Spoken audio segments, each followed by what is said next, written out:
Hello, everyone. And now I recently just finished watching Spider-Man No Way Home, and I'm just gonna start this video off by saying I thought it was a good movie. I thought it was a pretty good movie. I had a good time watching it. I wasn't bored, and there was funny jokes in the movie. I liked it. Now, do I think it's the best Spider-Man movie? No, I do not.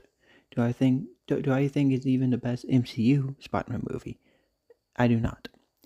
And I'm about to say something that is gonna probably anger so much people on the internet. But this Spider-Man No Way Home is the most overrated movie ever. And I'm not even gonna say most overrated MCU movie, just most overrated movie ever. Now, me saying this does not mean that I think the movie was bad. Like I thought it was a great movie, but it is extremely overrated. I I think like a big issue I have with this movie is I feel like personally it relies way too much on nostalgia. Now, nostalgia can be a good thing. Nostalgia can be a good thing because you bring in something that something that you know that you love, something that you remember the feelings and experience from it, and then you bring it back. You go, "Oh my god, I remember this," and you get that exact feeling back. But I feel like I feel like No Way Home relies too much on nostalgia. And it's like what I mean by this is people say that like The Force Awakens relies on nostalgia from New Hope. I personally don't think so.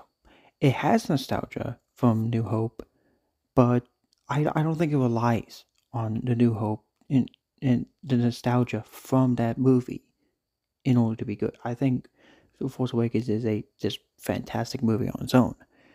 No Way Home, however, I think heavenly. It's very heavenly.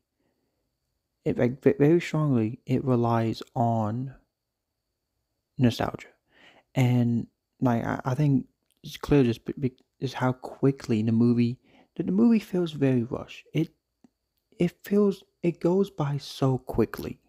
Like the movie starts, it shows that everyone knows that Peter Parker is Spider-Man, and then all of a sudden Matt Murdock appears from the Netflix original Daredevil, and then that's done. And like that scene happens, and then it's done. And then all of a sudden, Peter goes to Doctor Strange, and then Doc Ock attacks, and then the Green Goblin shows up, and then the Lizard, and then Electro, and it's just like slow down for a second movie. Slow down. It seems like you're really just trying to rush all the cameos in to be like, hey, look, it's somebody from previous films. Get excited about it. And I don't like that. I like me personally. I I would have loved if really most of this movie was actually about the fact that people knew that Peter Parker was Spider Man. Because really, to me, what I got from this movie is that people were angry at Spider Man at first, and then they got over it, and Peter's able to just swing around without his suit on, and no one cares.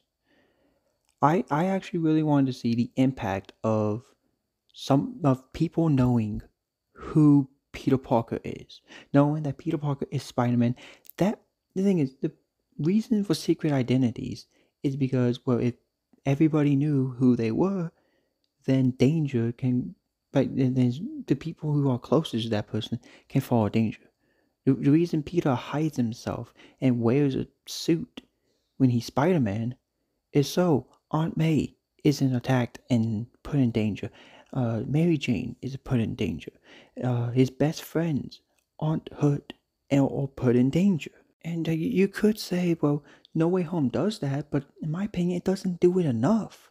Like I wanted to see kind of more of like frankly, I wanted to see more of the school where Peter's trying to just have a normal school life, and then you have one side of the school saying he's a hero, the other side condemning him, saying that he's a murderer, where people even literally get into fights. I wanted to see Peter get in Flash's face and really recreate that scene from The Amazing Spider-Man, where he slams Flash against the locker. Because I wanted Peter to get in his face, being like, "You made fun of me for years, but now that you know I'm Spider-Man, you're gonna act like you've always been my best friend." Like, and like, also, I would have loved if we actually had some fight scenes where Peter actually was just like Peter actually had to like just fight crime, but also save people. And while I was doing, everybody knows that he's Spider-Man. So like they're not running away. In fact, they're pulling out their phones, and Peter's like, "Hey, what are you doing? These guys have guns. Get out of here!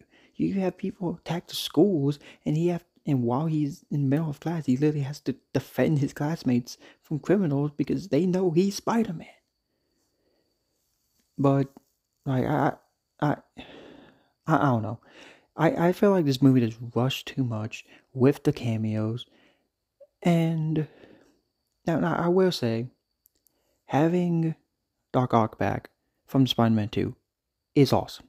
Having Norman Osborn, having Green Goblin back, awesome.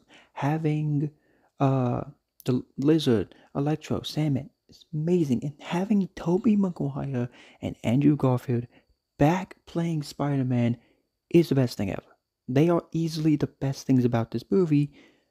Unfortunately, that means that they literally overshine Tom Holland, which I personally feel like out of every MCU Spider-Man movie, he's overshined by in all of those movies. Hasn't been able to stand out on his own, and the thing is, I love MCU Spider-Man.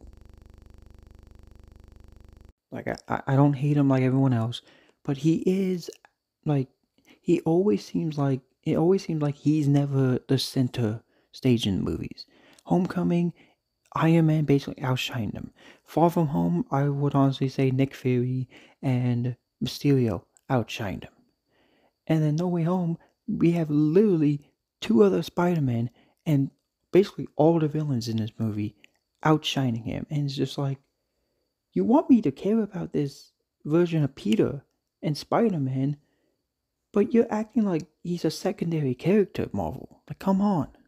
And now, my biggest issue with this movie is definitely the fact that they made Aunt May basically into Uncle Ben. So like this the whole fight scene with Spider-Man versus the Goblin, and Green Goblin throws a bomb and it blows up and basically kills Aunt May.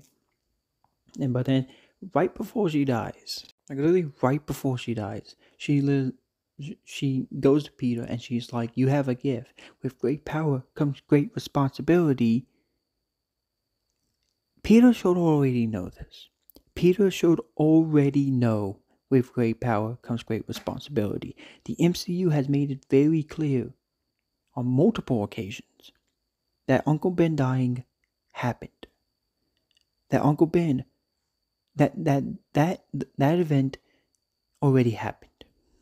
But not only that, it literally, like, Spider-Man has been in Captain America Civil War, Infinity War, Endgame, Homecoming, and Far From Home up to this point. He should know with great power comes great responsibility. And to act like he doesn't, like, frankly, to me, that's just calling him an idiot. And I feel like the only reason they did this because all the people, frankly, bitching about how we didn't see Uncle Ben get shot. Even though the MCU has made it very clear, hey, these events happened. Uncle Ben did get shot and he's dead.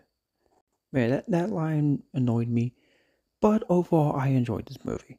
I do know this is my first video really talking about the MCU on this channel. I normally talk about DC, but I want to start talking about the MCU movies because I like Marvel and I like the MCU. So I want to start making videos talking about the MCU. And I know kind of like the first video is literally me being like, "Oh, this MCU movie is actually not that good." Well, it's overrated, but it is good. It's a really good movie. I loved No Way Home, but I think it's extremely overrated. I think people people overhyped it, and then what it actually was. And I feel like the issue is that it relied too much on nostalgia more than anything. Still fantastic movie, but I would give this a 7 out of 10. I would not give it a 10 out of 10. Yeah, I wouldn't say it's the best MCU movie. It's not even the best MCU Spider-Man movie. It's still a good movie, just not the best.